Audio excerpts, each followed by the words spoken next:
Hola, welcome back to my channel. Today I'm going to be diving into a fascinating concept that impacts many of us: cognitive dissonance. Have you ever felt torn between conflicting thoughts or beliefs? That is cognitive dissonance at work. So in this video, we're going to be exploring what cognitive dissonance is and look at 5 powerful ways it can show up in your life, from abusive relationships to dealing with tragedy. So let's get started. First, let's define what cognitive dissonance actually is. It is the mental discomfort experienced when holding 2 or more contradictory beliefs, values, or attitudes in your mind at the same time. This concept was introduced by psychologist Leon Festinger, I think I've pronounced his name right, in the 50s. So, for example, you may well believe smoking is harmful, but you continue to smoke. So you might feel a sense of discomfort along with the smoking, and that's that cognitive dissonance. I mean, that's a very, very mild version.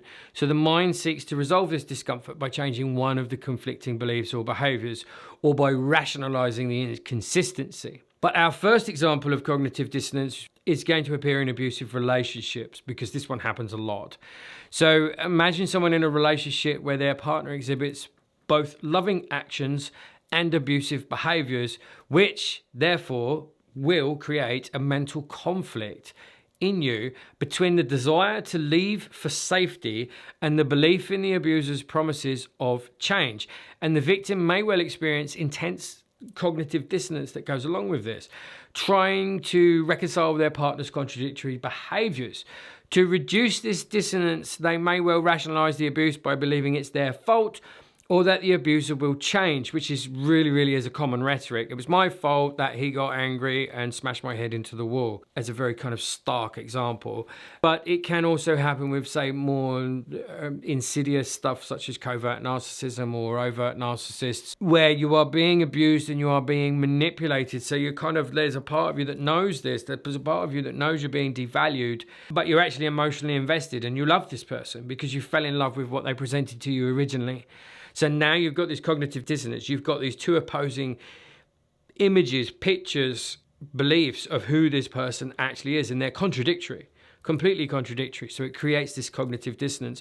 So what we may well do is we either rationalize certain behaviors, which then makes it really difficult for us to leave the relationship. So we kind of build this fantasy up around this person or this event, which makes it even harder to detach from. And often when I'm working in the room with people who have left, or the relationship has broken apart, they've been discarded, say, for instance, or rejected, and then you actually find out that they're grieving the fantasy image that they built up around said abuser.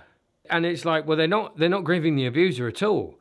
That's the thing. You're telling me about this, abusive, toxic, narcissistic, maybe even sociopathic person, and at the same time you're telling about this other person who's a god or a goddess and is fantastic and wonderful and amazing and oh my god, blah, blah, blah. And it's like, well, one of them's not real. Chances are this one's not real. The one where you've built this overly positive, up on a pedestal fantasy image. That's why we find it hard to leave. And that's the bit that we tend to grieve once those sorts of relationships are over. I'd like to talk next about cognitive dissonance in the context of some kind of tragedy, such as the loss of a loved one. After such a tragic event, a person may well struggle with the dissonance between the reality of the loss and the belief that life should be fair and just. And this internal conflict can be incredibly distressing. People may try to find comfort by seeking all sorts of support from all sorts of perhaps not so helpful people, or finding some kind of meaning in the tragedy to reconcile their feelings with it. They might start believing that everything happens for a reason. And you know what? I kind of believe that too. Lots of things happen for a reason. I believe in synchronicity and all the rest of it. But if you're using it to avoid certain feelings and it's causing you this cognitive dissonance, then it's probably not the healthiest way to kind of interpret certain situations. We also soften this one down with language choice. They're in a better place, they've moved on, they've passed on. I think it was Irvin Yalom in one of his books, was it Staring at the Sun? I can't remember, where he was on about changing the language and actually kind of saying, they're dead. And it's that blunt, but it's like you can hear someone going, oh, when we lost them, when they passed on, when they moved on, when this, when that. And it's like, they're dead. And you are not. You have a dissonance going on, this cognitive dissonance. You are denying the reality of the situation, which is this person is no longer here.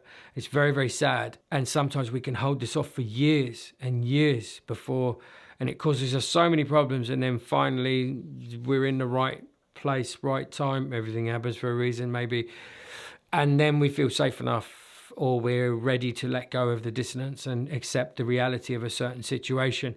Some traumatic events are a lot harder to process than others. Death can be a natural part of life, not so much when it comes to losing a child, or the type of death that someone experienced, or perhaps suicide. If you came across the body of a loved one who's committed suicide and stuff, this can cause enormous amounts of cognitive dissonance. So you have to go light with yourself here and process things at your pace, sensitivity to yourself and your soul. But also it's kind of like that truth. The truth does actually set you free from a lot of self-torment. Moving on from that subject, cognitive dissonance can also show up in our career choices. So take, for instance, someone who is stuck in an unfulfilling job. They experience dissonance between their career dissatisfaction and the belief that they need to stay for financial stability. And this conflict really can lead to significant stress and unhappiness. It's like betraying yourself every day. So to reduce this dissonance, they may well convince themselves that the job is just temporary and focus on the benefits like the good salary or the benefits that come with the job, and even to try to find aspects of the job that they enjoy, which is not a bad thing to try to do, to try to reframe it in a more positive manner, but sometimes it can work against us, and we are actually really, really betraying our kind of authentic self by staying there. Maybe we're afraid to take the risk of doing the other thing, leaving that job, and I've done it, I've taken the risk, but it took a long while to get there, and then you just go, I just got to jump. I just got to see what happens, because I cannot live this life anymore. Another common area where cognitive dissonance appears is that in health decisions. For example, someone who knows the health risks of smoking, as I mentioned at the beginning of the video, or a poor diet, but they continue with these habits, often experience dissonance. And the conflict is between their knowledge of the risks and their continued harmful behaviors.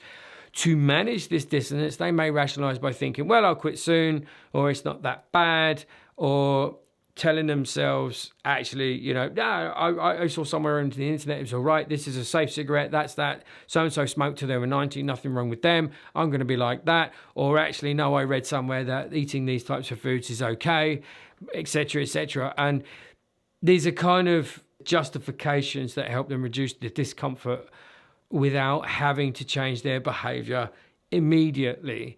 Sometimes we know we're killing ourselves or we're destroying ourselves and we don't want to see it, but we actually still experience it and we bury it so quick. It's like this defense mechanism. But so we have this cognitive dissonance.